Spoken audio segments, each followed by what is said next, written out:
നമസ്കാരം. P K മീഡിയയുടെ life ചാനലിലെ ഒരു പുതിയ വീഡിയോയിലേക്ക് അവർക്കും ഹൃദ്യമായ സ്വാഗതം. ഈ വീഡിയോയിലൂടെ പ്ലാശ് അഥവാ ചമത എന്ന വൃക്ഷത്തെയാണ് പരിചയപ്പെടുന്നത്.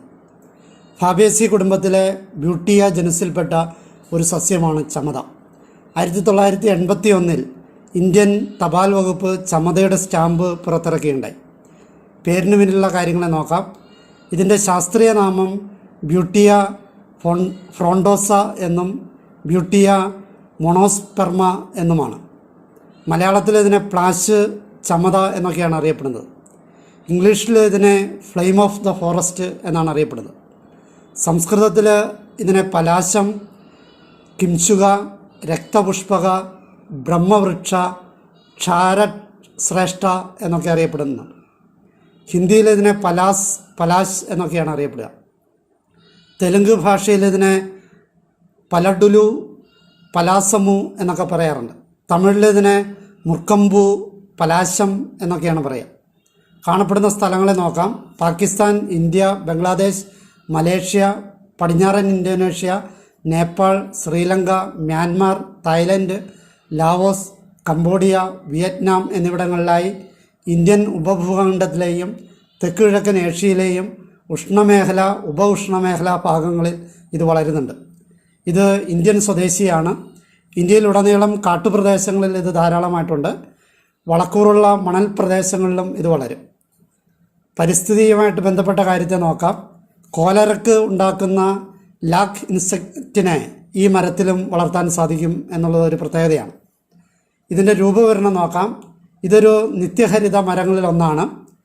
10 തുടങ്ങി 15 മീറ്റർ വരെ ഉയരത്തിൽ വളരുന്ന ഇടത്തരം വൃക്ഷമാണിത്. പ്രധാന തടി വളഞ്ഞു പുളഞ്ഞ് ശാഖകളോട് കൂടിയതാണ്. ചാരനിറത്തിലുള്ള തൊലി വിള്ളലുകളോട് കൂടിയുള്ളതാണ്. ഇലകൾ ത്രിപത്രങ്ങളാണ്. അതിൻ്റെ അകത്ത് 3 പത്രങ്ങളിൽ അഗ്രപത്രം വലുതായിരിക്കും. ഇലയില്ലാത്ത ശിഖരങ്ങളിൽ പൂങ്കുല കാണാറുണ്ട്. ചുവപ്പ് പൂക്കളും വെളുത്ത പൂക്കളും ഉണ്ടാകാറുണ്ട്. പൂവിൻ്റെ ദളത്തിൻ്റെ പുറവശം വെൽവെറ്റ് പോലെ ഇരിക്കും. അകം മാർദ്ദവമുള്ളതായിരിക്കും.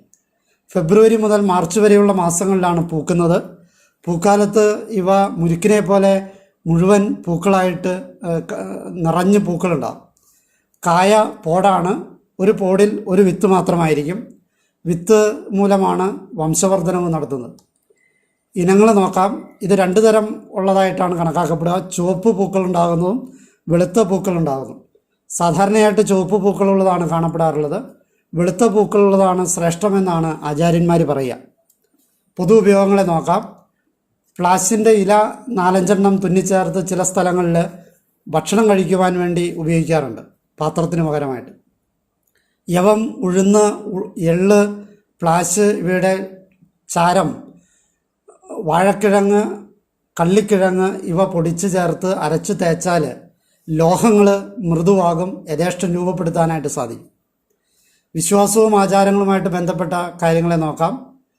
പൂരം നാളുകാരുടെ ജന്മനക്ഷത്ര വൃക്ഷമാണ് പ്ലാശ്.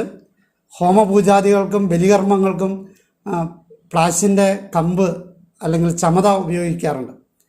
വൃക്ഷവാസ്തുശാസ്ത്രപ്രകാരം നെല്ലി, കുമിഴ്, കൂവളം, അശോകം, ഞാവല്, പ്ലാശ്, ചന്ദനം, വേങ്ങ, ചെമ്പകം, വേപ്പ്, കടുക്കാമരം, ദേവദാരം, നെന്മേനിവാക എന്നിവ വീട്ടിൽ വെച്ച് പിടിപ്പിക്കാവുന്നതാണ്. വടക്കേ മലബാറിൽ കാമദേവ പ്രീതിക്കായി ആചരിക്കുന്ന ഒരു ഉത്സവമാണ് പൂരോത്സവം. ശർക്കരയും തേങ്ങയും ജീരകവും ഏലക്കായും മറ്റും ഉള്ളിൽ നിറച്ച് അരിമാവ് കൊണ്ട് പ്ലാശിലയിൽ ആവിയിൽ പുഴുങ്ങിയെടുക്കുന്ന പൂരയടയാണ് പൂരോത്സവത്തിലെ പ്രധാന വിഭവം. പൂരം നാൾ മുതൽ വിഷു വരെയുള്ള ആണ് ഈ പൂരാട ഉണ്ടാക്കാറുള്ളത്. പ്ലാശിൻ്റെ ഇല ജപിച്ച് അതുകൊണ്ട് തട്ടി ഒഴിഞ്ഞാൽ കറവ പശുവിൻ്റെ പാൽ വർദ്ധിക്കും എന്ന ഒരു വിശ്വാസമുണ്ട്. രാസഘടകങ്ങളെ നോക്കാം. പ്ലാശിൻ്റെ കായിലും തൊലിയിലും ഗാലിക് അമ്ലം 5% വരെയുണ്ട്. വിത്തിൽ 18% എണ്ണയും ആൽബുമിനോയിഡും കൃമികരമായ പലാസോനിൻ എന്ന പദാർത്ഥവും റെസിനും പ്രോട്ടിയോലിറ്റിക് എൻസൈമുകളും അടങ്ങിയിട്ടുണ്ട്. കറയിൽ കൈനോടാനിക് അമ്ലം, ഗാലിക് അമ്ലം എന്നിവ അടങ്ങിയിട്ടുണ്ട്. പൂവിൽ ബുട്ടീൻ എന്നീ ഗ്ലൈക്കോസൈഡുകളും അടങ്ങിയിട്ടുണ്ട്. ഔഷധ മൂല്യത്തെ നോക്കാം. ഔഷധയോഗ്യമായ ഭാഗം എന്ന് പറയുന്നത് പൂവ്, ഇല, കായ്, തൊലി എന്നിവയാണ്. ഇതിൻ്റെ വിറകാണ് ചമത ഇതായിട്ട് പൂജയ്ക്കൊക്കെ ഉപയോഗിക്കുക. ആയുർവേദ, സിദ്ധ, യുനാനി ചികിത്സാ രീതികളിൽ ഇത് ഔഷധമായിട്ട് ഉപയോഗിക്കുന്നുണ്ട്. ചുവന്ന നിറത്തിലുള്ള പശ വയറിളക്കത്തിന് മരുന്നായി ഉപയോഗിക്കുന്നു. വിത്ത് വിരകളെ ഇളക്കുന്നതിന് ഉപയോഗിക്കുന്നു. പ്ലാശ് പൊതുവെ വാതരോഗങ്ങൾക്കും ത്വക്ക് രോഗങ്ങൾക്കും യോനി രോഗങ്ങൾക്കും ഉദരകൃമിക്കും ഔഷധമായി ഉപയോഗിക്കാറുണ്ട്. പ്ലാശ് കഫത്തെയും വാതത്തെയും ശമിപ്പിക്കുന്നതാണ്. തൊലിയും കറയും രക്തവാർച്ച തടയും. വിത്തും കറയും തൊലിയും ഉദരകൃമികളെ നശിപ്പിക്കും. പ്ലാശ് ചുട്ട ഭസ്മം ഗർഭാശയ ശുദ്ധിക്കും ശുക്ല ശുദ്ധിക്കും ഉപയോഗിച്ചു വരുന്നു. ഗർഭിണികൾ ഉപയോഗിക്കരുത്. പ്ലാശിൻ പൂവ് പ്രമേഹത്തിന് നല്ലതാണ്. ഔഷധ പ്രയോഗങ്ങളെ നോക്കാം. 1. പ്ലാശിൻ്റെ വിത്ത് പൊടിച്ച് ചെറുനാരങ്ങ നീരിൽ ചാലിച്ച് വട്ടച്ചൊറിക്കും ഡോബി വ്രണത്തിനും ചൊറിച്ചിലിനും പുറമേ പുരട്ടാനായിട്ട് ഉപയോഗിക്കാം. പെട്ടെന്ന് ശമനം കിട്ടും. 2. 6 ഗ്രാം പ്ലാശിൻ്റെ കുരു അരച്ച് ഓരോ ഗ്ലാസ് മോരിൽ കലർത്തി 3 ദിവസം രാവിലെയും വൈകിട്ടും സേവിച്ചാൽ ഉദരകൃമി ശമിക്കുന്നതാണ്. 3. പ്ലാശിൻ്റെ തൊലി കഷായം വെച്ച് കഴിച്ചാൽ അസ്ഥിസ്രാവവും രക്തസ്രാവവും ശമിക്കുന്നതാണ്. 4. പ്ലാശ് ചുട്ട ക്ഷാരം കലക്കിയ വെള്ളത്തിൽ 4/4 നെയ്യ് ചേർത്ത് ത്രികടു കൽക്കമായി കാച്ചി അരിച്ച് സേവിച്ചു കഴിഞ്ഞാൽ അർസസിൻ്റെ മുളകൾ വീണു പോകുന്നതാണ്. 5. ആർത്തവ സമയത്ത് പ്ലാശിൻ്റെ പൂ അരച്ച് സേവിക്കുന്നത് ഗർഭധാരണത്തെ തടയുന്നതാണ്. 6. പ്ലാശിൻ്റെ വിത്ത് ഉണക്കിപ്പൊടിച്ച് മുറിവിലോ വ്രണത്തിലോ ഇട്ടാൽ അത് ശമിക്കുന്നതാണ്. 7. പ്ലാശിൻ്റെ തൊലി കഷായം വെച്ച് കഴിച്ചാൽ സ്ത്രീകളുടെ ഉഷ്ണരോഗങ്ങളും അശൃംഖലവും ശമിക്കുന്നതാണ്. 8.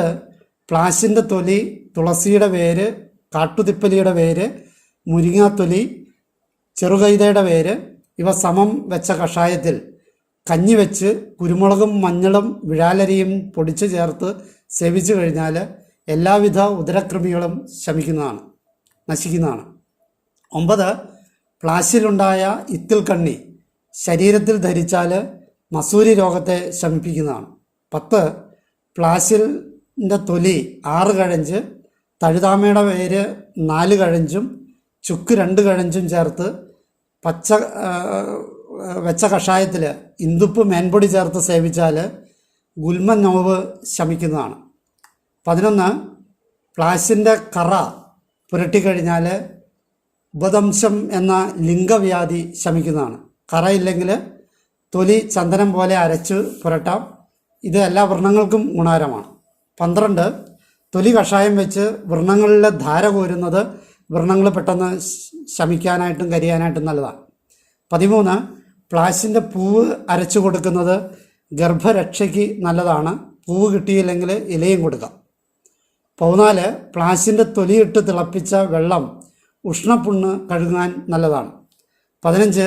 തൊലിയുടെ നീര് നെയ്യൊഴിച്ച് കാച്ചി തേൻ ചേർത്ത് സേവിച്ചാൽ രക്തപിത്തം ശമിക്കുന്നതാണ്. 16. ശുക്ലദോഷം, ബീജദൗർബല്യം ഇവയ്ക്ക് പ്ലാശിൻ്റെ തൊലി കഷായം വെച്ച് സേവിക്കുന്നത് ഗുണം ചെയ്യും. 17. പ്ലാശിൻ്റെ തൊലി കഷായം വെച്ച് കാട്ടുപന്നിയുടെ നെയ്യ് ചേർത്ത് 2 ആഴ്ച സേവിച്ചാൽ വന്ധ്യയാകും. 18.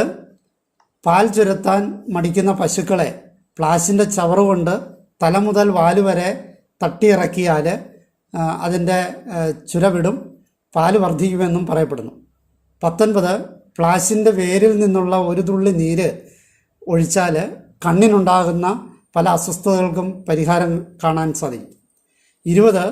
4-5 പൂക്കളെടുത്ത് അത് വെള്ളത്തിലിട്ട് വെച്ച് അടുത്ത ദിവസം രാവിലെ ഈ വെള്ളം അരിച്ച് അതിലൽപ്പം പഞ്ചസാര മിക്സ് ചെയ്ത് കഴിച്ചാൽ മൂക്കിലെ രക്തസ്രാവം നിയന്ത്രിക്കുന്നതിന് സഹായിക്കും. 21. പ്ലാശിൻ്റെ ഇലയെടുത്ത് കരിച്ച് അതിൽ ഇളം ചൂടുള്ള നെയ്യ് ചേർത്ത് കഴിച്ചാൽ മൂലക്കുരു ശമിക്കും. 22. ഇളം തളിരിലകൾ അരച്ച് നെയ്യ് ചേർത്തോ മോര് മിക്സ് ചെയ്തോ തേക്കുന്നത് മൂലക്കുരു ശമിപ്പിക്കുന്നതാണ്. 23. ഡയറിയയ്ക്ക് പ്ലാശിൻ്റെ കറ അല്പമെടുത്ത് അതിലൽപ്പം കറുവാപ്പട്ടയും അല്പം പോപ്പി വിത്തുകളും മിക്സ് ചെയ്ത് ആട്ടിൻ പാലിൽ കുടിക്കുന്നത് വളരെ നല്ലതാണ്. 24. സന്ധിവേദനയ്ക്ക് പ്ലാസിൻ്റെ കായ് പൊടിച്ച് എടുത്ത് അതിൽ തേൻ മിക്സ് ചെയ്ത് വേദനയുള്ള ഭാഗത്ത് തടവുന്നത് ഫലപ്രദമാണ്. 25. മൂത്രാശയ സംബന്ധമായ പ്രശ്നങ്ങൾക്ക് പൂവിൻ്റെ മുട്ടുകൾ അറുത്തെടുത്ത് നല്ലതുപോലെ ഉണക്കി പൊടിച്ച് അരിച്ചെടുക്കുക. അതിലേക്ക് അല്പം ശർക്കര ചേർക്കുക. ഇതെല്ലാ ദിവസവും അല്പം എടുത്ത് കഴിച്ചാൽ മൂത്രാശയ സംബന്ധമായ രോഗങ്ങൾ ശമിക്കുന്നതാണ്. ചരിത്രപരമായ കാര്യം നോക്കാം.